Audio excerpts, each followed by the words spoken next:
Hello, আসসালামু আলাইকুম। কেমন আছেন সবাই? আজকে শুক্রবার আমার একটা বিয়ের দাওয়াত আছে, তাই আমি আউটফিটটা বের করে নিলাম। এখন আমি রেডি হয়ে যাব। আমি রেডি হয়ে গেছি। মেয়ে নিচে নেমে গেছে ওর বাবার সাথে। গাড়িতে বসে আছি।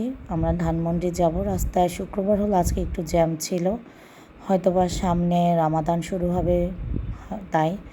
এই যে আমরা চলে এসেছি রয়্যাল প্লাজা। এখানে রয়্যাল বাফেট আছে।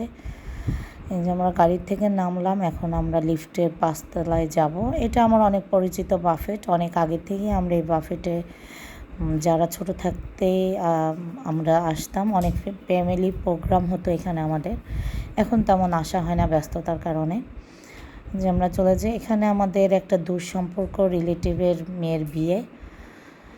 তাদের আপ্যায়ন আমার খুবই ভালো লেগেছে। নিজের আত্মীয় স্বজনও এত আপ্যায়ন করে না যত দূর সম্পর্কের আত্মীয় এত আপ্যায়ন করেছে, যা বলার মতো না। যাই হোক, এখানে অনেক লোকজন ছিল, অনেক গেস্ট ছিল। আমার খুব ভালো লেগেছে। আমরা যেহেতু একটু দেরি করে গিয়েছি, খাবার প্রায় লোকজন নিয়ে ফেলেছে অর্ধেক। এখানে আমার মেয়ে খাবার নিচ্ছে। এখন রাত 9টা বেজে গেছে। এই যে আমি এই খাবারগুলো নিলাম, আর এই যে আমার মেয়ে খাবার নিয়েছে। এর বেশি আমার মেয়ে খাবে না, আর আমার হাজব্যান্ডও তেমন কিছু খাবে না, যেহেতু তার ঠান্ডা জ্বর। এই যে বর কনেকে অনেক সুন্দর লাগতেছে এবং স্টেজটাও অনেক সুন্দর করে সাজিয়েছে। আমার খুব পছন্দ হয়েছে।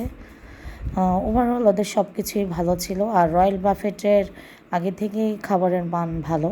এই যে এখানে গল্প গুজব করতেছে সবাই মিলে। আমি ততক্ষণে একটু খাবারের ভিডিও করে নিলাম। যেহেতু খাবারের ভিডিও আমি করতে পারিনি, আমি একটু দেরি করে এসেছি। আসলে শুক্রবার মানেই হচ্ছে বিয়ে, শাদি, দাওয়াত। এভাবে এই শুক্রবারের দিনগুলো যায়। আপনাদের কিভাবে যায় শুক্রবারের দিনটা অবশ্যই আমাকে জানাবেন। এখন আমরা চলে যাব, তাই সবার কাছ থেকে বিদায় নিচ্ছি। আজকে এই পর্যন্তই। আল্লাহ হাফেজ।